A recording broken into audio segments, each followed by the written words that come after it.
The weak obsess over what they were denied. The powerful build from what they can control. That is the first rule of power. Not because life is fair, not because your disadvantages are imaginary, not because support does not matter. Support matters, money matters, family background matters, access matters. The world is not equal, and any philosophy that tells you it is equal is lying to you. But if those things are absent, they cannot become your foundation. A foundation built on what other people should have done will keep your life hostage to their absence. You will spend years studying who failed you, who ignored you, who had more help, who started ahead, who got the introduction, who had the father, the money, the network, the confidence, the protection. And you may be right. But being right about your disadvantage does not make you powerful. It only makes you accurate inside a prison. Machiavelli understood something most men refuse to accept. Power does not begin with what should be. Power begins with what is. He did not study men as angels. He studied men as they are. Ambitious, afraid, self-interested, easily impressed by appearances, quick to forget benefits, slow to forget injuries, moved by necessity more than morality. And in a world like that, the man who waits for fairness before he acts has already surrendered command. The unsupported man must build differently. He cannot build his future on applause. He cannot build it on permission. He cannot build it on family belief, social approval, perfect timing, or emotional validation. If those things arrive, use them. If they do not arrive, move without them. Because the first move of power is not to complain about the territory you were denied.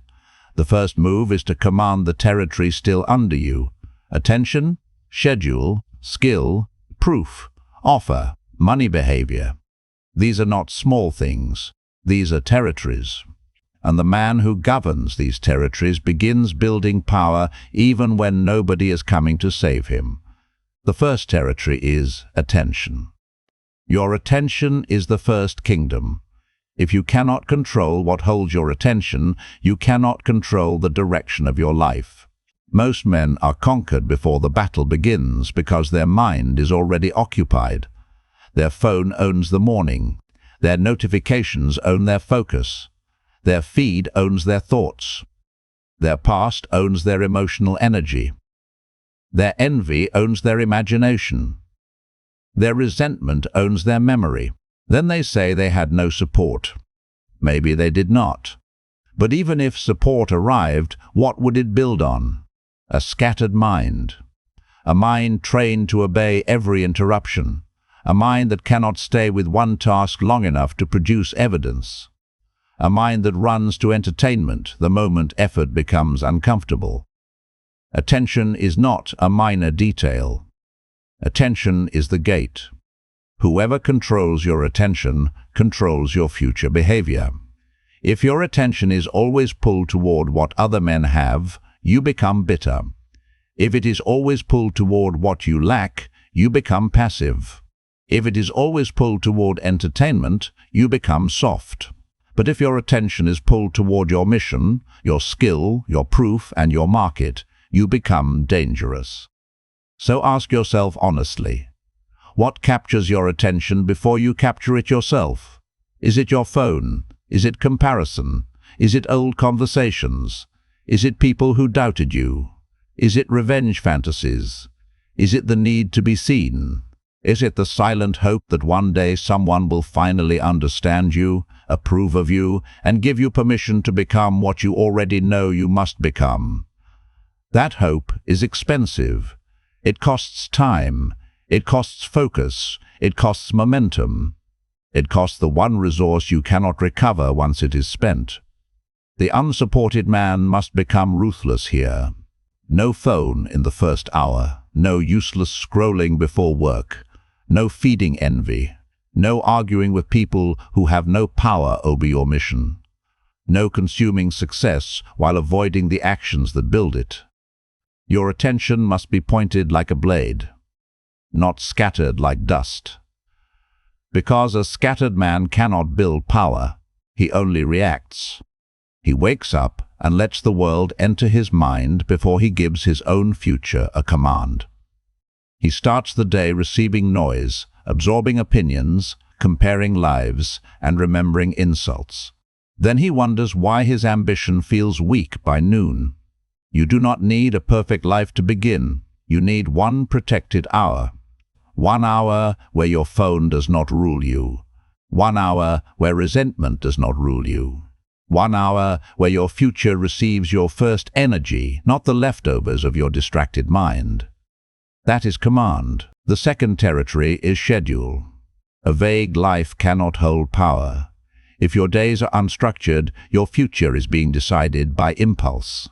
You may have ambition. You may feel pressure in your chest. You may know you are meant for more. But ambition without a schedule is just pain without architecture. The weak man says, "I will work when I have time." The powerful man says, "Time will be assigned before the world steals it." If your mission does not have a protected place in the day, it will survive only when life is convenient, and life is rarely convenient for the man building from zero. This is why you need law, not motivation, law. A morning command block, a deep work block, a learning block, a proof-building block, a market contact block, an evening review. Not every day will be perfect. But every serious life needs structure. Structure turns intention into repetition. Repetition turns potential into ability. Ability turns into proof. Proof turns into trust.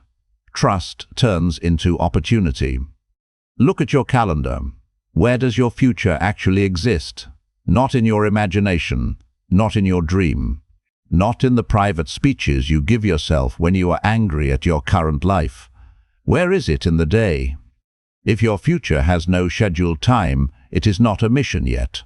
It is a wish. And wishes do not build power. Power is built when your day obeys your future more than your mood. If you are serious about this work, understand something. You are not lacking information. You are drowning in information. You are watching, saving, thinking, planning, and telling yourself that one more lesson will finally unlock you. But if you keep consuming without building, you will become intelligent and powerless. Inside Patreon, I go deeper into the execution side. More direct lessons. Less filtered truth. More structure for men who are done performing ambition and ready to build evidence. If you continue watching everything but changing nothing, the months will pass and your position will remain the same. Join Patreon if you want the deeper work. The decision is yours. The third territory is skill. Skill is the first form of economic power. The market does not pay for your pain. It does not pay for your potential. It does not pay because your family did not support you. It does not pay because your friends doubted you. It pays when you can solve a problem someone cares about. That means skill is not optional. If you are unsupported, skill is your weapon. You may not control who believes in you. You may not control your background. You may not control who ignored you. But you can control whether you practice. You can control whether you choose one skill. You can control whether you study strong examples. You can control whether you create outputs. You can control whether you improve. This is where many men expose themselves. They say they want freedom, but they cannot name the skill that will buy it. They say they want money, but they cannot solve a problem, the market rewards. They say they want respect, but they have no visible evidence of competence. This is not oppression. This is unpreparedness. A trained man with no support is still dangerous. An untrained man with support is still dependent. So choose one skill that can feed you. Not 5, not 10, 1. A skill you can practice daily. A skill the market already pays for. A skill you can show proof for. A skill that attaches to pain, time, money, growth, or status. Writing, copywriting, video editing, YouTube scripting, thumbnail design, sales outreach, lead generation, landing pages, AI workflow setup. Pick one, then attack it for 90 days. 90 days of fundamentals. 90 days of copying strong examples by hand so you understand structure. 90 days of daily outputs.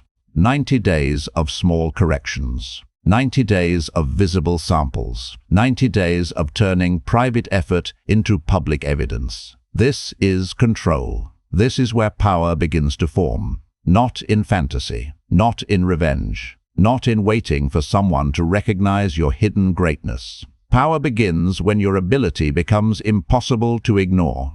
Machiavelli wrote, "Fortune is the arbiter of half of our actions. The other half is left to us to control." Most men use the first half as an excuse to abandon the second. They say the economy is bad. The algorithm is unfair. The family was not supportive. The market is saturated. Other men had a head start. Some of that may be true. But the question is not whether fortune gave you less. The question is what you are doing with the half still under your command, because that half is enough to begin. And beginning is where weak men disappear. The fourth territory is proof. Skill hidden inside you is not enough. The market cannot inspect your private effort. People cannot trust what they cannot see.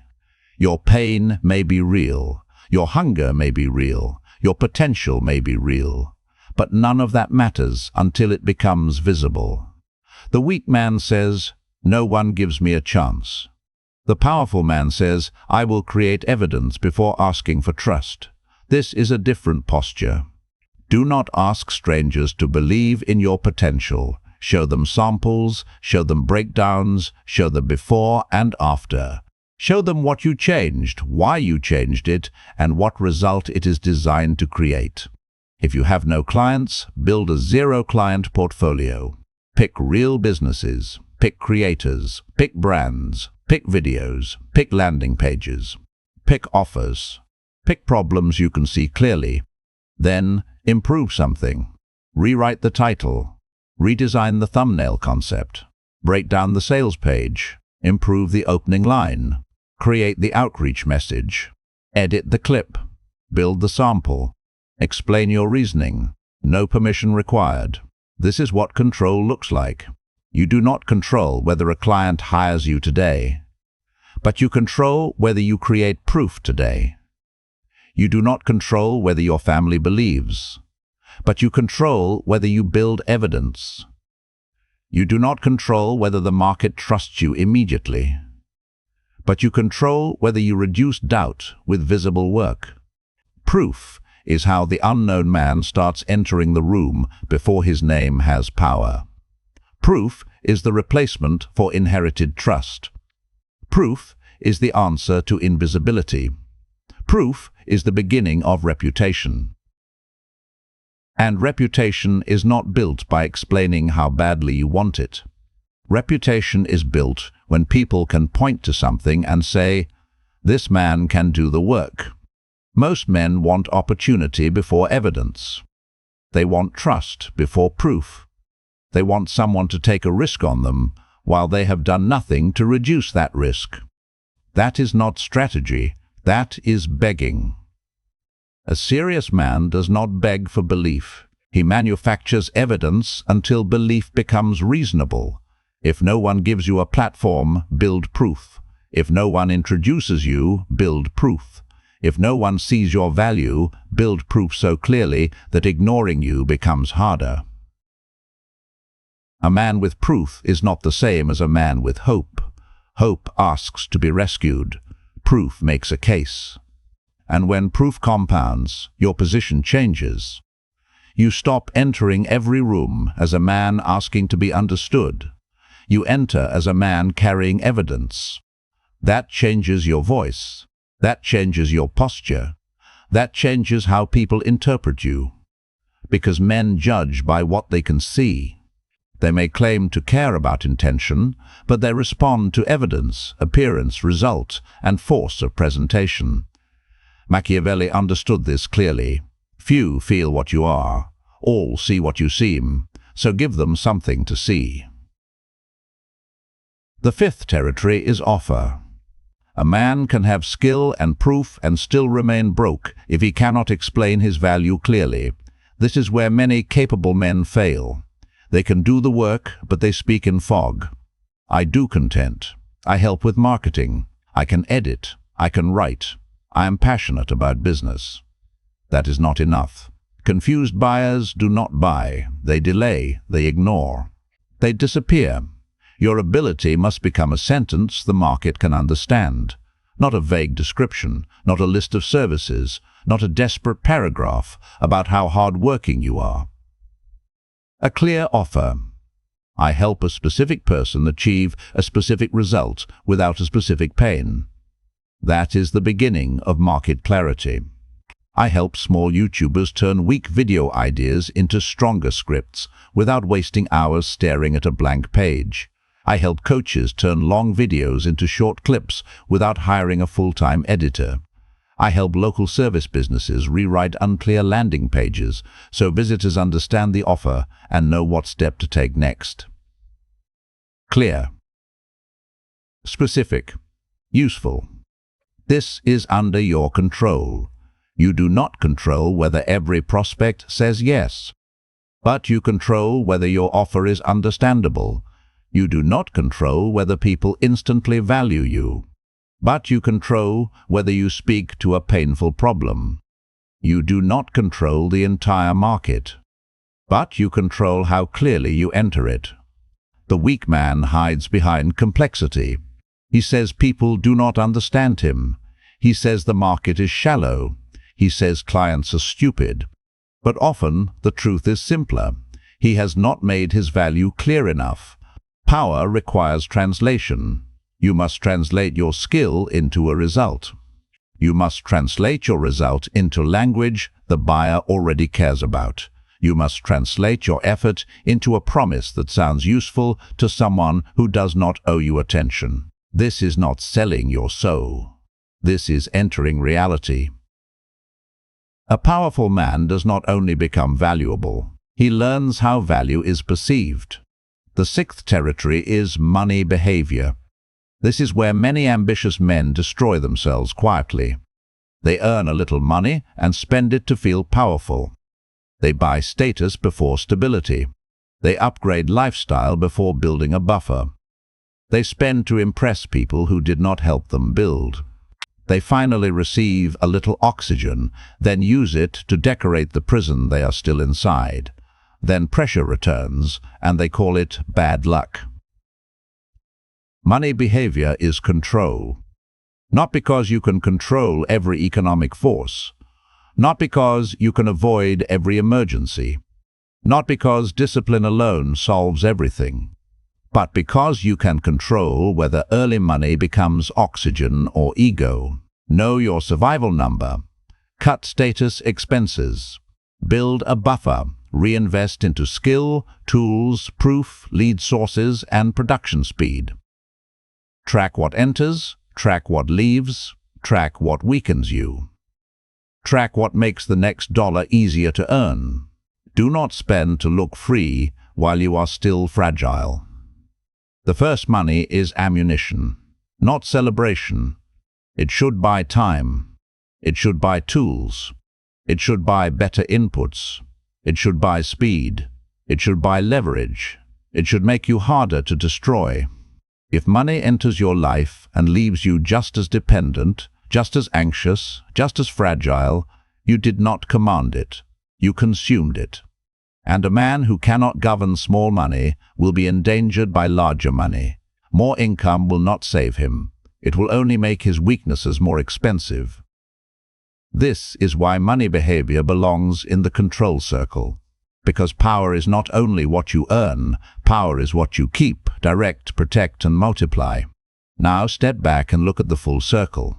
Attention, schedule, skill, proof, offer, money behavior. These are enough to begin building power, not because they solve everything instantly, not because the world suddenly becomes fair, not because the people who ignored you suddenly understand what they did. They are enough because they create movement where excuses used to live. You may not control the family you were born into, but you control whether your first hour belongs to your mission or your phone. You may not control who doubted you, but you control whether you build proof that makes doubt expensive. You may not control whether you have a network today, but you control whether you become valuable enough to create one. You may not control whether the market responds quickly, but you control how many qualified contacts you make, how clearly you speak, and how much you improve the message. You may not control every opportunity, but you control whether you are prepared when one appears. This is the difference between weakness and power. Weakness worships what is missing. Power builds from what remains. Do not misunderstand this. This is not a call to pretend disadvantage does not exist. It does exist. Some men start far ahead. Some men start with support. Some men start with money. Some men start with access. Some men start with confidence that was built into them early. You may not have had that. Fine. Name it once. Then stop kneeling before it. Because if you keep returning to what you were denied, you turn the denial into a shrine. You worship the absence. You give it your attention. You give it your identity. You give it your future. And eventually you become loyal to the story of why you cannot move. That story may be true, but if it keeps you weak, it has become your enemy. The powerful man does not deny reality. He ranks it. He asks, what matters and what can I act on? If something matters but cannot be controlled, he studies it. If something can be influenced, he influences it. If something can be controlled, he commands it. That is strategy, not complaining, not pretending, strategy. So here is the practical exercise. Take a page. Draw 2 columns. On the left, write what you do not control. Your family history. Who supported you? Who doubted you? The economy? The algorithm? Other people's opinions? Past mistakes? Closed doors? Lost time? Write it down, look at it, then stop feeding it. On the right, write what you control today. My first hour, my focus, my work block, my chosen skill, my daily practice, my proof output, my offer draft, my outreach list, my spending, my evening review, my next correction. Now ask, which column has received more of your energy? That answer will explain your current life more than you want to admit. If your energy has been living in the left column, you will feel justified but powerless. If your energy moves to the right column, you may feel exposed, but you will begin to regain command. That exposure is useful, because when excuses die, responsibility appears. And responsibility is heavy. But it is also the doorway to power. The man who says, I control nothing, remains innocent and weak. The man who says, I control enough to begin, becomes dangerous. You do not need control over everything. You need control over the next territory. Attention today. Schedule today. Skill today. Proof today. Offer today. Money behavior today. That is enough. If you are serious about becoming the kind of man who no longer waits for permission, then stop treating this as entertainment. You are watching lessons about power, discipline, and human nature. But if the lessons do not become action, they only make your weakness more educated. Inside Patreon, I share deeper, more direct material for men who want the unfiltered work, not just the public lesson. If you keep consuming without commanding your day, nothing changes. If you want to go deeper, join Patreon. The decision is yours. Stack enough controlled days and your position changes. Stack enough proof and trust changes. Stack enough skill and income changes. Stack enough outreach and opportunity changes. Stack enough money discipline and pressure changes. Stack enough reputation and access changes. Power compounds from controlled action. not from perfect conditions. This is why the unsupported man can still win. Because even if he starts with less, he can build the habit of command. And command compounds. At first it is small. One morning, one hour protected, one sample created, one message sent, one expense cut, one lesson applied. Then it grows. A portfolio, a skill, an offer, a client, a testimonial, a buffer, a reputation, a systemonial, a buffer, a reputation, a system, a life. That is how power is built from zero. Not all at once, not through rescue, not through being finally understood by people who never had the authority to define you. Through controlled territories conquered repeatedly. So stop obsessing over what you were denied. Study it if you must. Learn from it if you can. But do not live there. The denied advantage is not your home. Your home is what you build now. The weak obsess over what they were denied. The powerful build from what they control. Attention, schedule, skill, proof, offer, money behavior. Start there. Because power begins where excuses end and control begins.